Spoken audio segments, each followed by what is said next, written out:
Hey folks, what's going on? This is Jeff. Just going for another walk. Want to take you with me. Hey, we talked about a couple of storms we've been through a little bit earlier. Wanted to follow up with another one that isn't quite so conventional. We talked about storms that we should be sleeping through. We talked about storms that we should work our way through, that we should walk our way through. There's another one,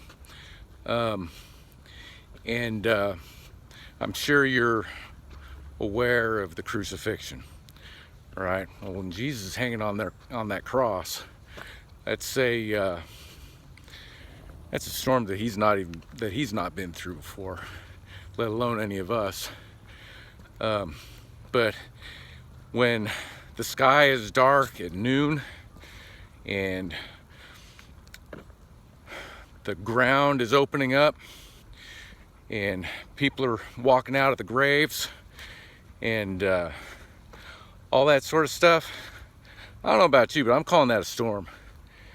And it's a pretty big deal, to put it mildly.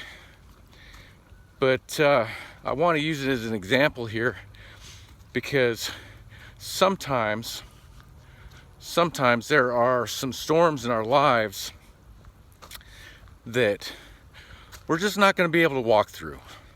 We're not going to be able to work our way through them. They're certainly not going to sleep through them because they got your attention, and sometimes there's some storms in our lives that come up that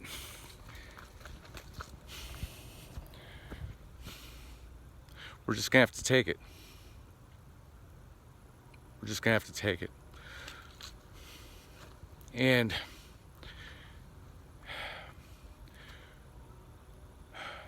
take it with our arms outstretched, bearing our cross,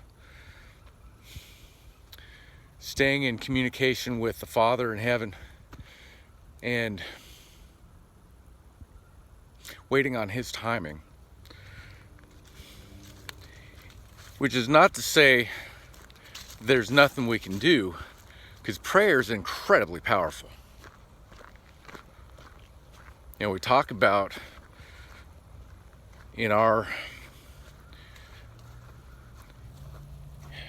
society, we talk about how prayer is a last resort. It should be a first resort, all right? In this situation, this is what you got, is prayer and waiting for the bulk of it. Get your life right, And as long as you're attuned with getting your life right, you'll start to realize what the good choices are. And there's some storms, when it gets to that point, it usually isn't out of the middle of nowhere. It isn't like everything was going along just hunky-dory and everything, and then boom, all of a sudden the stuff. No. Usually it's a combination of storms, isn't it? Usually you have something that you should have been sleeping through. You paid it too much attention. Something that you should have been working your way through, and you end up sleeping through it. I know I've been through divorce before. And that's exactly what happened. We had a bunch of stuff that we should have been sleeping through. Paid too much attention. Had a lot of stuff we should have been working through. Really should have been working through, and we didn't. But you know how it is. If somebody in this country, in this society, wants a divorce,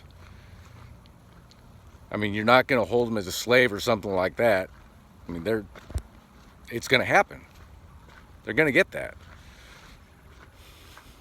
So there's nothing to do but take it. But when you're taking it, you've got to work on yourself.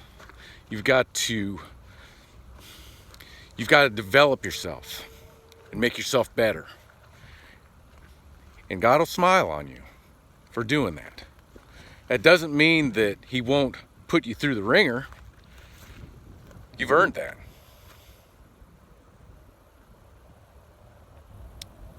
But if you put the work in, you can come out of it on the other side in better shape. It doesn't mean there won't be scars. You know, when Jesus came out of the tomb, he still had all those scars. He had the scar on his ribs and the scars in his wrists. That doesn't mean he didn't. It doesn't mean he didn't have any wounds on him when he was done. But he conquered. We need to keep that in mind. You guys be blessed.